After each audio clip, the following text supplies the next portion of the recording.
Okay, thank you, Albert, for the introduction.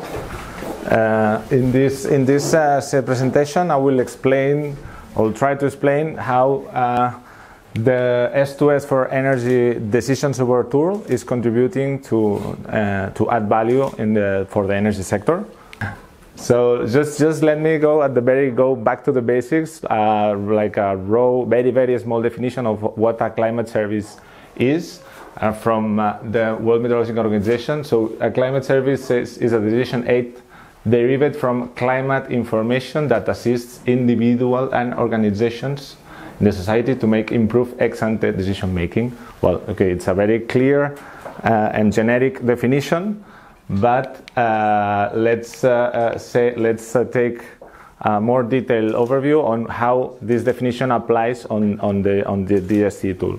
Okay, so the scope of the DST, it's about sub-seasonal and seasonal scales, and specifically the forecast window that the DST is targeting. It's from 1 week up to 3 months, and this is the first specific target, and the second one, it's about the energy sector, as the name explains. So it targets the energy sector, and it targets the sub-seasonal to seasonal timescales. Okay, because some of the other timescales, like for example the more short-term, it's widely explored and already have commercial, a lot of commercial offers.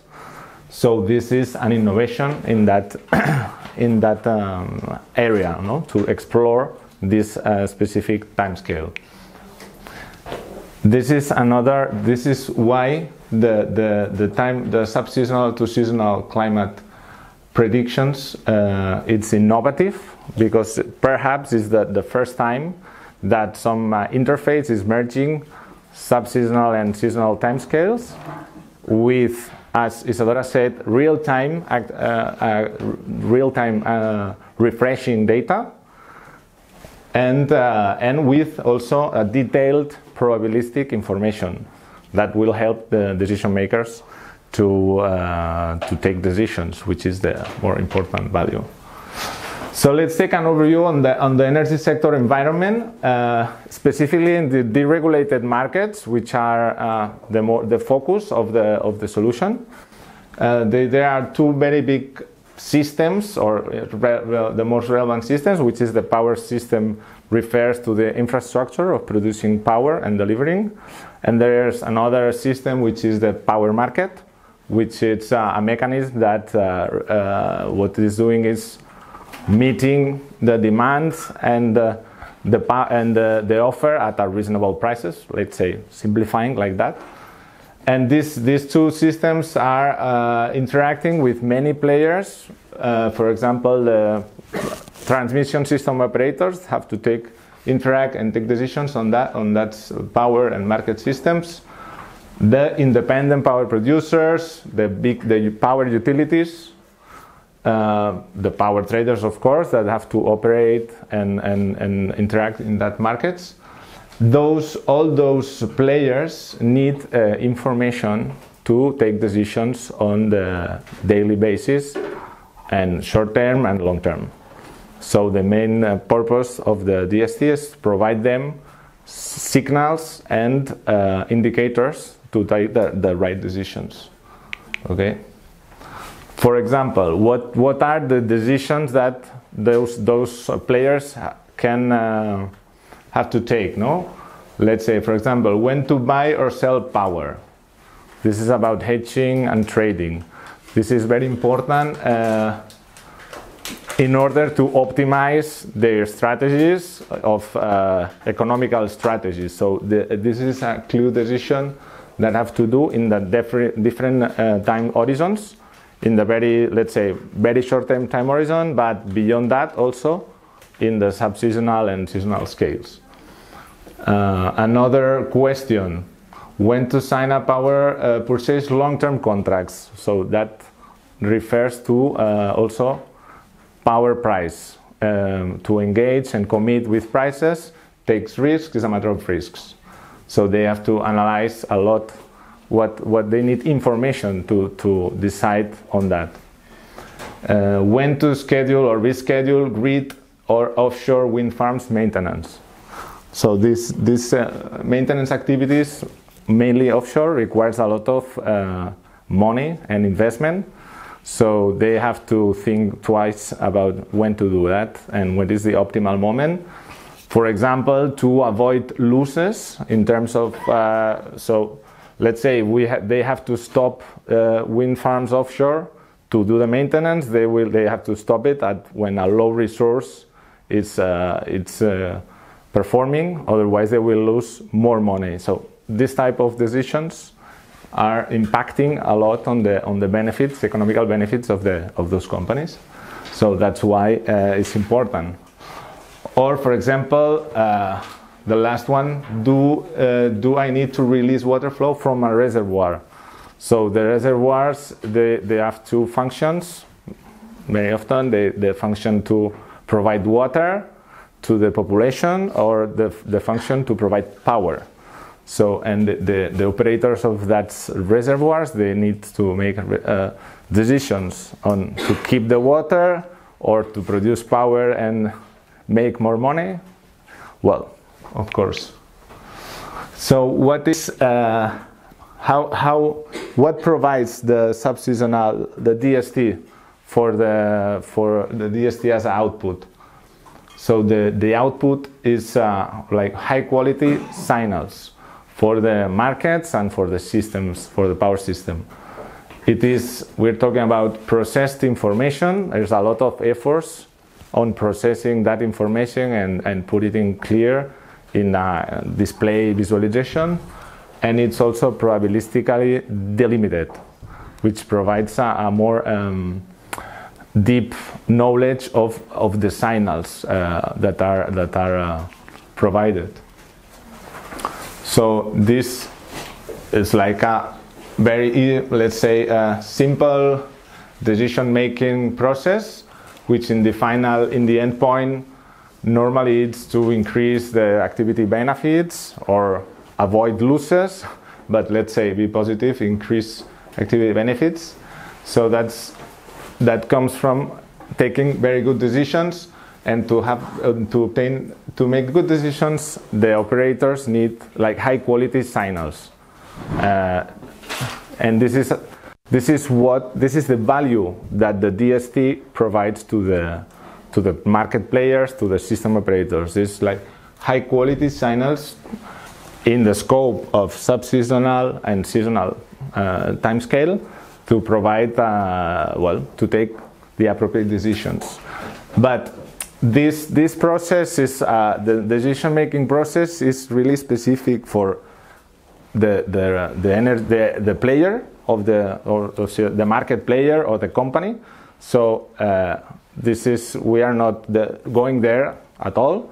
So this is really the core business and like industrial secret of the companies. So what this project can do is improve above the inputs that are driving some of these decisions. How many time I have? It's okay. Well, so the variables in the DST. I think we have explained it. We have explained it in the beginning and early this morning. Just a review. Important that the variables are at grid point or per aggregation, country aggregated. So and basically there are two blocks of variables: the essential climate variables, which are temperature, solar radiation, precipitation, and so on, and the energy variables, which are processed signals, which models behind that calculates directly the energy output of at grid level or country level. So let's take a look on, for example, what are the drivers on the power markets.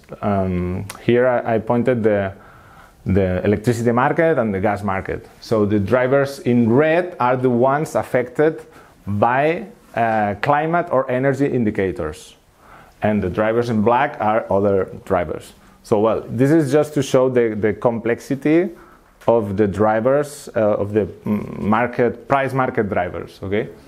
But it's also to show that the contribution of the S2S4E DST in having good inputs to understand and forecast those signals, okay? Let's say, for example, this is a plot, well, a graphic with the evolution of the average, daily average for every month pool price in Spain. The green, light green is 2017. The other one is 2018. Okay. This is to show an example of a quarterly variation of the price in the market price of the electricity. So let's say in the 2017 the trend was like playing a little bit down. In 2013 or 18 for the same quarter, the trend was up. Okay. Well, this information, these trends, and this information, it's impacting the operations of the trading companies. Okay, so they need to decide on that time horizons. They need to take risks on that time horizons, and that's why they need inputs to decide and to work on that on the decisions. And this is the S2S is contributing on understanding the patterns behind that. Not always. I mean, there's other factors that goes in this, but it's really contributing. This is another example. Also, during a year, the whole year, the temperature is the black bar. So, how the temperature is impacting on the monthly electricity demand? Okay. So, of course, there's again other factors, but this the output of the DST will help the TSO, or in that case, to anticipate these variations. So, as a summary, the potential beneficiaries of the energy signals. Sorry. So we have identified as the transmission system operator and the IPPs. IPPs, it's independent power producers, which are operating and investing in production facilities. So then those are the major beneficiaries of having this information, okay, in terms of direct energy signals. The second beneficiaries related to price signals, which the S2S is not providing a direct price signal yet, or it's not the idea, but it's providing the right inputs, or some of the right inputs for the price signals that are using the traders, aggregators, or energy consultants.